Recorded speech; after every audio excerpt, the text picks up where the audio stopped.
People are counting votes. It's fully transparent. If you see anything wrong, go to the right place and file a complaint on paper with your evidence. When you hear people talking about this, on either side, we just need to discount it. The proof is in the pudding, if you will. But here you go. We've been watching this for days. Joe Biden getting 59% countywide. In these late mail-in ballots, significantly higher. Again, that's what gets you closer to meeting your metric, and we're expecting more votes from here shortly. And then again, the major population center of the state, I'm going to move Pennsylvania up a little bit, is here. And we know 20,000 votes still outstanding in Philadelphia. And Pam Brown can correct my figures, but there's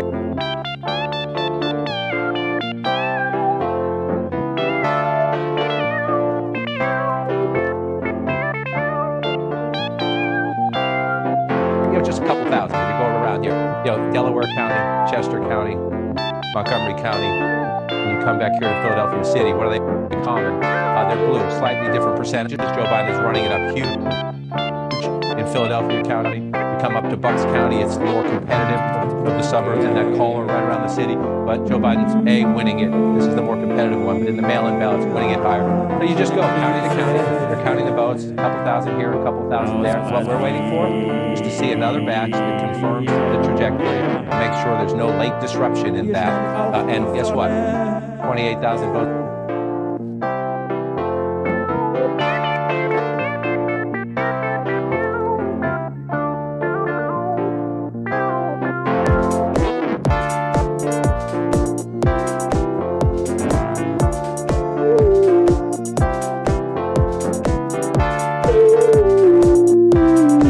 Get Joe Biden at 30,000, heading toward 35,000, then the math is pretty convincing. We'll see when these votes Well, they might be coming in Allegheny County. Brian Todd is there in Pittsburgh for us. So, Brian, you're there in the room. We will be getting those numbers, we understand, fairly soon, right? Very soon, the numbers. That's right. Well, fairly soon. No strict timetable yet. We think it's going to be in the next couple of minutes. We believe that we're going to hear from David Voy, who's the election division manager for Allegheny County. He's going to step to this podium, we've been told. So we're anticipating that. A lot of anticipation as you and John are talking. Yeah.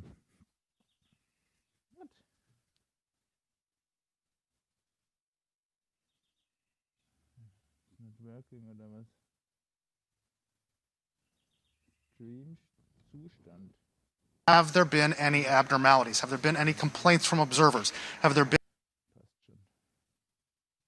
Okay, but download is not enough for CNN, whatever. Maybe it comes back. In and out, and in and out. Yeah, in and out, on and off. Left and right, up and down.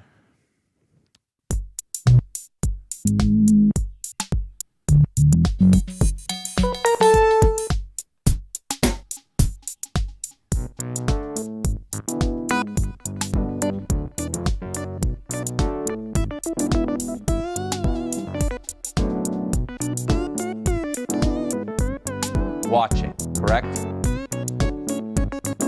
Plus live cameras. Yes, there. Here. John, you're talking to me, yeah? Yes. We are here.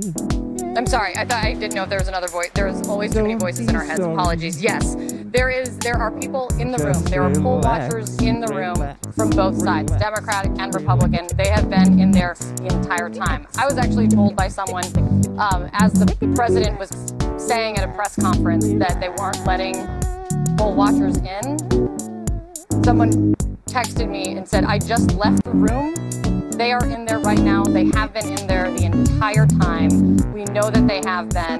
There's also there's been a live stream camera that has been up the entire time. We've spoken to sources and we've asked continuously. They have no reports of glitches or problems.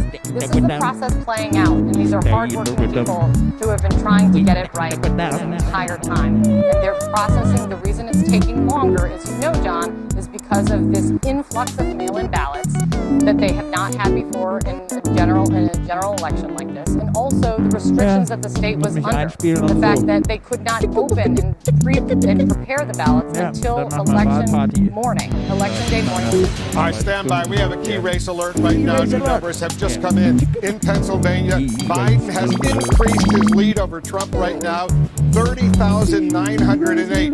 Biden has 49.6%. Trump has 49.1%. The lead has gone up by a little bit, around 2,000 right now. John King, go ahead. Let's go, Wolf. I want to walk through these numbers here of what just came in, and I'll write them out for you here. This is from Philadelphia, as we said. The vice president and Democratic nominee, former vice president Democratic nominee, gets 2,431 of these votes. The president of the United States in Philadelphia gets only 356 of these new votes. That is 85%. 85% of these votes. 85%. So let's look at the significance of this. Again, number one, it adds to that statewide lead. It gets Joe Biden above 30, heading to 31,000. That is what we have been looking for, consistency in the trajectory of the count, because you see 3.33 million count, 3.308 million count. Now you have Joe Biden with a 30,000 vote lead. These new votes are coming to us. Just talking to Kate Baldwin. She's right here in the city of Philadelphia. Move this down a little bit. Again, what are you looking for as you go through these metrics? Joe Biden gets 85% of this new batch of ballots, just shy of 3,000 votes. He gets 85%. Well, he's been getting 81% when you round up in Philadelphia. So what are we looking for as we go? Is Joe Biden at that decisive moment? Is he continuing to match or exceed the percentages he is getting? That is critical as you start to build the statistical model as you take more votes off. Now there are 100,000 votes left to be counted in Pennsylvania. So 2431, that's 85%, right? I'm going to move this off now and put it in context. So Joe Biden adds to his lead in Pennsylvania by running it up more in Philadelphia. We know we have more ballots coming shortly in Allegheny County as well. The rest of the outstanding ballots, the overwhelming majority of them, right down here, southeast Pennsylvania, in this blue column, right around this part of the state. Well, as you look at these numbers right now, you're building and building and building. After 4 long, tense days, we've reached a historic moment in this election. We can now project the winner of the presidential race. CNN projects Joseph R. Biden Jr. is elected the 46th president of the United States, winning the White House and denying President Trump a second term.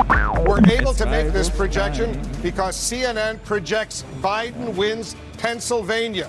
The former vice president, in his third run for the highest office, pulling off a rare defeat of a sitting commander-in-chief. With this victory, Kamala Harris is set to become the first woman and the first person of color to be the vice president. Again, CNN projects Joe Biden will become the 46th president of the United States. And Jake, he is now President-elect Joe Biden. What a moment in history. We have all been waiting on the edges of our seats since Tuesday. It is the end of a tumultuous presidency, a time of some accomplishments, no question, a time where many Americans throughout the country in shuttered steel towns and in rural America, they felt for the first time, they felt heard, which is important, but it is also, Wolf, it has also been a time of extreme divisions. Many of the divisions caused and exacerbated by President Trump himself. It's been a time of several significant and utterly avoidable failures, most tragically, of course, the unwillingness to respect facts and science and do everything that could be done to save lives during a pandemic. It has been a time where truth and fact were treated with disdain. It is a time of cruelty where official inhumanity, such as child separation, became the official shameful policy of the United States. But now the Trump presidency is coming to an end. To an end. With so many squandered opportunities and ruined potential, but also an era of just plain meanness. It must be said, to paraphrase President Ford, for tens of millions of our fellow Americans, their long national nightmare is over. Hannah? And let's talk about Joe Biden. Yes. 5 decades in public service, 3 times running for president. He finally got there, and he's the most conventional of politicians, but in this election cycle, his path has been so unconventional. Remember, he beat out the biggest, most diverse field in the Democratic primary. And he is an older white man who did that. He lost Iowa, the oldest. He lost Iowa, he lost New Hampshire, and it was Democratic black voters who saved him and propelled him to this point. And that started in South Carolina. And he made a comeback just this year, like we've never seen. And also remember, Joe Biden is defined by his personal flaws. His calling card is knowing how to heal himself. And what he ran on and what he says he's going to do is try to heal this nation. Now he's got to turn his attention to that. And can you imagine a more arduous task? Yeah, and he defeated a president who was not easy to defeat, as we all know. A political force who really shocked the world 4 years ago. But it was, as you said, Dana, a white old man who did it and who was chosen by an increasingly young, diverse party to do one thing. That's regain the ground that was lost 4 years ago in parts of this country that have been traditionally Democratic. And he did it in a way that was always underestimated by even members of his own party. This is a man who is not known for his discipline. He ran an incredibly conservative, disciplined, understated general election campaign. And it is for that reason that he was elected today as President of the United States. But I just want to say one more thing, Jake, as you said. Tens of millions of Americans, for them today, this moment is a huge sigh of relief. They've spent 4 years, a majority of Americans spent 4 years being governed by a president they did not elect.